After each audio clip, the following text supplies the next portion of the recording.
संविधान के रचयिता डॉक्टर बाबा साहेब भीमराव अंबेडकर की मूर्तियों को उठाकर आपने घर के बाहर फेंका। जिस व्यक्ति को, रामविलास पासवान को, इसी साल आपने पद्म भूषण से सम्मानित किया, उनकी तस्वीरों को उठाकर आपने बाहर फेंक दिया। कि बिहार में अभी जो राजनीतिक परिस्थिति है, हम लोग को चिराग पासवान को नहीं छेड़ना चाहिए। भविष्य है बिहार का चिराग पासवान। क्यों मुझे उस बड़े मंत्री के द्वारा 29 तारीख को बुलाया गया?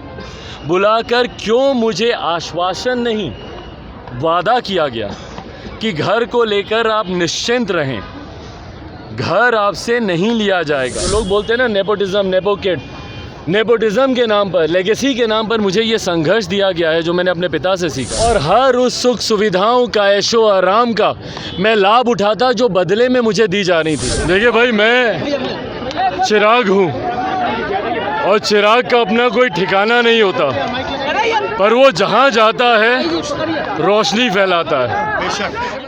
तो बारा जनपद स्थित स्वर्गीय रामविलास पासवान के सरकारी आवास को खाली कराने के बाद उनके पुत्र जमुई सांसद चिराग पासवान ने पटना पहुंचते ही केंद्र सरकार के इस फैसले पर, उनके रुख पर अपनी प्रतिक्रिया रखी है। काफी नाराज दिख रहे चिराग पासवान। देखिए भाई, मैं चिराग हूँ और चिराग का अपना कोई ठिकाना नहीं होता, पर वो जहाँ जाता है रोशनी फैलाता है। मेरी लड़ाई भाई, जब मैंने ये संकल्प लिया था, जिस दिन मेरे पिताजी अस्पताल में थे और उनका निधन हुआ, मेरे लिए सबसे आसान परिस्थिति थी उस वक्त कि मैं मौजूदा शक्तियों के सामने नतमस्तक होता, अपने सिद्धांतों से समझौता करता, मेरे पिताजी के विचारों को मिट्टी में रौंद देता और उसके बाद दुनिया भर की ऐशो आराम, सुख सुविधाएं, सहूलियतें मुझे परोस कर दी जाती। भाई, आज मैं कुछ जगह पढ़ रहा था कि चिराग पासवान को निपटा दिया गया। भाई, चिराग पासवान ने खुद संघर्ष का रास्ता चुना है। अगर मुझे बंगले का लालच होता या बंगला, मंत्रालय, यही मेरे लिए अगर लक्ष्य होता, तो ईमानदारी की बात है भैया, जो रास्ता मैंने चुना उस रास्ते को मैं नहीं चुनता। मैं नतमस्तक होकर रहता इन तमाम शक्तियों के सामने और हर उस सुख सुविधाओं का, ऐशो आराम का मैं लाभ उठाता जो बदले में मुझे दी जानी थी। खैर, अभी बातें खुलेंगी तो बहुत दूर तक जाएंगी। बताने की ज़रूरत नहीं है कि मुझे व्यक्तिगत तौर पर क्या क्या लालच तमाम बड़ी शक्तियों के द्वारा नहीं दिए गए। अगर मुझे अपना लालच होता, मुझे बताइए ना, कोई भी बुद्धिमान व्यक्ति इस बात को मानेगा। और चिराग पासवान तो भैया 21वीं सदी का पढ़ा लिखा लड़का है भैया। मुझे नहीं पता था कि जब मैंने 2020 में अकेले चुनाव लड़ने का फैसला किया, तो मैं इस बात को जानता था कि आने वाले दिनों में मेरे सामने क्या क्या कठिनाइयाँ नहीं आएंगी। और ये बंगला तो भाई बहुत छोटी सी चीज़ है। मुझे अपने बंगले की चिंता नहीं है, मुझे उन लोगों के घर की चिंता है जिनके सर पर आज छत तक नहीं है। अपने ही बिहार के लोग जो बिहार में प्रवासी कहलाए जाते हैं, मुझे उनकी चिंता है भैया। जो दूसरे प्रदेशों में किराए के घर, किराए के मकान, संभवतः सड़क पर, चौल में, बस्तियों में अपना घर बसर कर रहे हैं। मुझे अपने बंगले की चिंता नहीं है, मुझे उनकी चिंता है कि उनको कैसे सह सम्मान हम लोग वापस बिहार लेकर आएँ, उनको यहाँ पर घर दिया जाए। मेरी लड़ाई उनके लिए, मैं तो बार बार कहता हूँ कि बिहार पर राज करने की मेरी लड़ाई नहीं है, मेरी लड़ाई बिहार पर नाश करने की है। अपनी सुख सुविधाओं की मेरी लड़ाई नहीं है भैया। संघर्ष मुझे विरासत में मिला है और यही संघर्ष मुझे विरासत में मिला है। जो लोग बोलते हैं ना नेपोटिज्म, नेपोटिज्म के नाम पर, लेगेसी के नाम पर मुझे ये संघर्ष दिया गया है जो मैंने अपने पिता से सीखा। मेरे पिता भैया 89 के बाद से, आप सब लोग कहते हैं कि भैया मंत्री कोई भी, प्रधानमंत्री कोई भी वो मंत्री रहे, पर 89 से पहले का संघर्ष किसने देखा उनका? 69 में पहली बार वो विधायक बने थे। 20 साल तक संघर्ष किया, तब वो उस लक्ष्य पे पहुंचे। संघर्ष करने से मैं डरता नहीं हूँ। डरता तो ये कदम मैं नहीं उठाता, डरता तो मैं नतमस्तक होता तमाम उन शक्तियों के सामने। पर हाँ, दुख है मुझे, तकलीफ़ है मुझे कि जिस तरीके से इस घर को खाली कराया गया। भाई, ये घर आजीवन मुझे नहीं चाहिए, मैं उस लायक भी नहीं हूँ कि आजीवन आप मुझे दें। और मेरा परिवार कानून का पूरा सम्मान करता है भैया। मैंने कभी नहीं कहा कि 12 जनपद मुझे आजीवन के लिए दिया जाए, ना मैं उस लायक हूँ ना मुझे उसकी ज़रूरत है। भाई वैसे भी मुझे बिहार की राजनीति करनी है। अगर मैं ब्लैक एंड वाइट शब्दों की बात करूँ, बिहार मेरा प्रदेश है, बिहार मेरी कर्म भूमि है। मुझे बिहार के लिए संघर्ष का रास्ता मैंने चुना है, बिहारियों के लिए संघर्ष का रास्ता चुना है। दिल्ली में घर बंगले की मुझे अगर होती तो 50 साल तक मेरे पिताजी दिल्ली में रहे, उन्होंने वहाँ की राजनीति की। अभी तक हम लोगों ने दिल्ली में अपना कोई ना कोई घर तो बना ही लिया होता। कम से कम खुशी है मुझे इस बात की कि लोगों को इस बात का तो पता चला, जो भ्रम फैलाते हैं कि भैया 50 साल आपके पिता मंत्री रहे। मुझे गर्व है कि वो एक ऐसे मंत्री रहे जिन्होंने अपने लिए कभी काम नहीं किया होता तो कम से कम आज अपने लिए एक वैकल्पिक व्यवस्था दिल्ली में करके रखी होती। अपने नाना नानी के घर पे मैं रह रहा हूँ और मुझे उसमें कोई दिक्कत नहीं है भैया। पर मुझे दिक्कत इस बात की है कि 12 जनपद जो आश्रय था, 12 जनपद जो छत थी उन तमाम गरीब, मजदूर, किसान, दलित, अल्पसंख्यक, पिछड़ा वर्ग से आने वाले लोगों के लिए एक ठिकाना था 12 जनपद। 12 जनपद में लोग जाते थे बेझिझक होकर, वहाँ पर अपने काम, अपनी रहने, अपने खाने पीने की व्यवस्था वो मान कर चलते थे कि भैया एक घर है हम लोग का 12 जनपद में। और मैं सिर्फ बिहारियों की ही बात नहीं कर रहा हूँ, देश भर के लोगों की बात कर रहा हूँ। भाई मैं पत्रकार साथियों की बात कर रहा हूँ। आप लोगों के भी जो सहयोगी दिल्ली में रहते थे, बेरोक टोक दोपहर में पार्लियामेंट कवर कर रहे हैं, धूप है, गर्मी है, बरसात है, 12 जनपद ही आते थे, वहीं पर आकर चाय नाश्ता, खाना पीना सब वो लोग करते थे। तो ये एक आश्रय था ऐसे लोगों का जो आश्रय छीन लिया गया। मुझे उससे भी दिक्कत नहीं है, पर जिस तरीके से छीना गया, अब जो मैं बात कह रहा हूँ वो महत्वपूर्ण है। अब जो मैं बात कह रहा हूँ वो महत्वपूर्ण है कि जिस तरीके से ये घर छीना गया। चिराग पासवान, मेरी माता जी रीना पासवान, मेरा परिवार में कौन लोग बचे हैं भैया? मेरी सिस्टर हैं, बच्चे हैं, मेरी एक बूढ़ी नानी है। कल देखा होगा किस तरीके से व्हील चेयर से वो चल नहीं पाती, बोल नहीं पाती। जब हम लोग घर खाली करने के लिए तैयार थे तो उसके बाद इस तरीके से बेइज्जत करने की साजिश क्यों रची गई? आप मुझे बताएं। मैंने कभी कहा कि मुझे 12 जनपद हमेशा के लिए चाहिए? हर बार हम लोग 12 जनपद खाली करने के लिए तैयार थे, बातचीत होती थी और जितना मुझे आश्वासन दिया जाता था उतना समय मैं आगे लेता था घर को खाली करने के लिए। मैं 29 तारीख रात में घर खाली करने के लिए तैयार था। मुझे कोई लिखित नोटिस नहीं दिया गया था। मैं नाम नहीं लूँगा, पर क्यों मुझे केंद्र सरकार के एक बड़े मंत्री ने 29 तारीख को अपने घर पर बुलाया? क्यों बुलाया?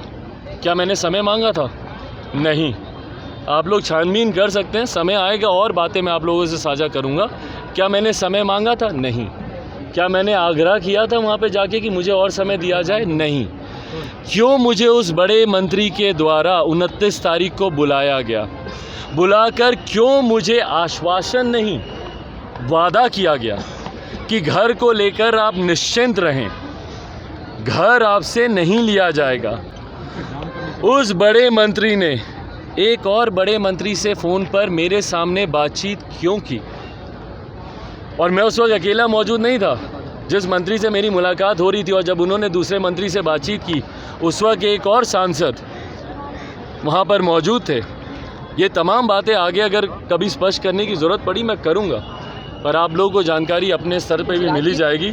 क्यों उस मंत्री से, उस बड़े मंत्री ने दूसरे मंत्री से फ़ोन पे बातचीत की और बातचीत कर इस बात को तय किया गया और ये शब्दों का इस्तेमाल किया गया कि बिहार में अभी जो राजनीतिक परिस्थिति है, हम लोग को चिराग पासवान को नहीं छेड़ना चाहिए। भविष्य है बिहार का चिराग पासवान, ये मौजूदा केंद्र सरकार के एक बड़े मंत्री, और मैं टॉप 5 रैंक के मंत्रियों की बात कर रहा हूँ, छोटे मोटे मंत्री की नहीं, जो सरकार में निर्णय लेते मैं उनकी बात कर रहा हूँ। क्यों उन्होंने फ़ोन पर दूसरे मंत्री को ये कहा कि बिहार का भविष्य है चिराग, हम लोग को इनके मैटर में हस्तक्षेप नहीं करना चाहिए, मौजूदा परिस्थिति जैसी चल रही है चलते रहने दिया जाना चाहिए।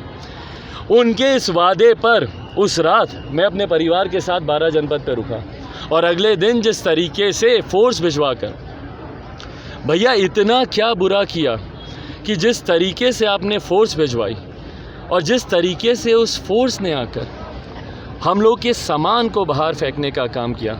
मेरे पिता की तस्वीरों को, मुझे दुख इन बातों का, जो मैंने कहा कि मुझे दुख है। घर मुझे आज नहीं तो कल खाली करना था, कोई दिक्कत है नहीं है भैया, मैंने कर दिया। आपने 3 घंटे में मैंने घर खाली किया, मुझे कोई दिक्कत नहीं है उस बात की।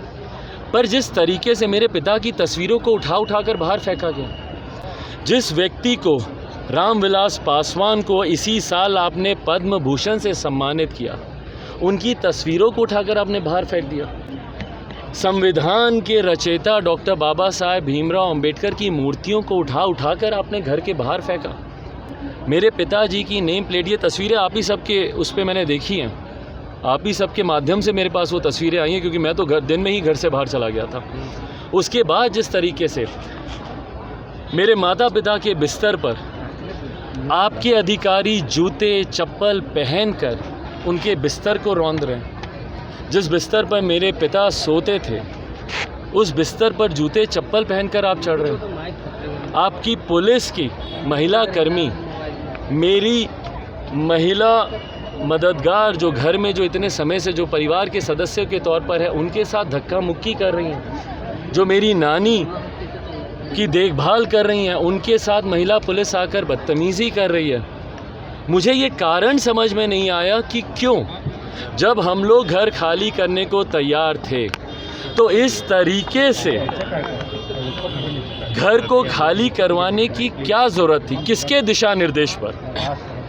क्या मुख्यमंत्री नीतीश कुमार जी का इतना दबाव था कि भैया चिराग पासवान को बेइज्जत करो, क्योंकि उन्होंने मेरे पिता को बेइज्जत पहले वो कर चुके हैं, कि उनको बेइज्जत करके निकालो? क्या ये चाहते हैं मुख्यमंत्री नीतीश कुमार?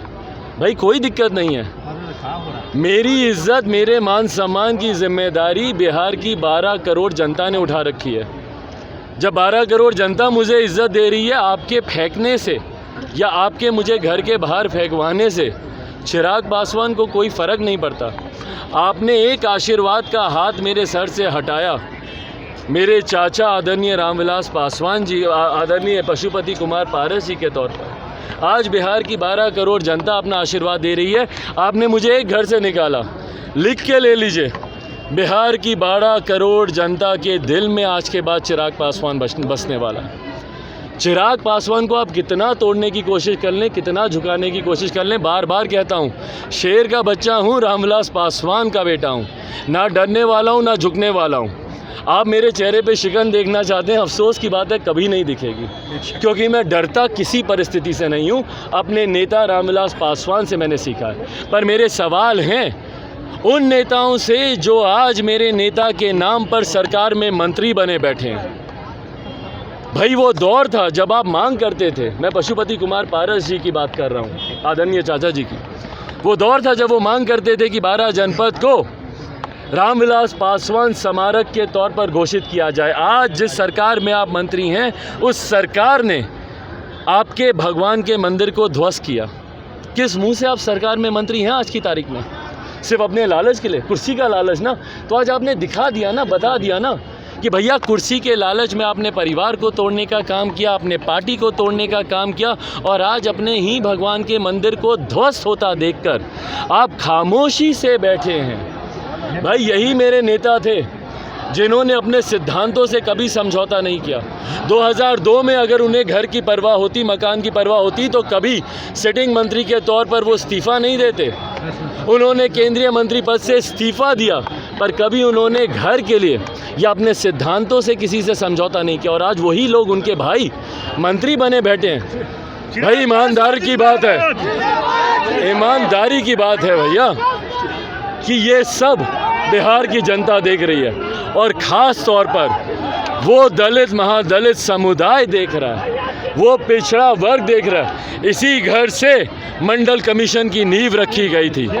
12 जनपद से ही मेरे नेता आदरणीय रामविलास पासवान ने पिछड़ा समाज को आरक्षण देने का काम किया। इसी घर से उन्होंने उस संविधान की रचना की जिसमें सबसे पहली बार ऊंची जाति के गरीब वर्ग के लोगों की आरक्षण की मांग की गई थी।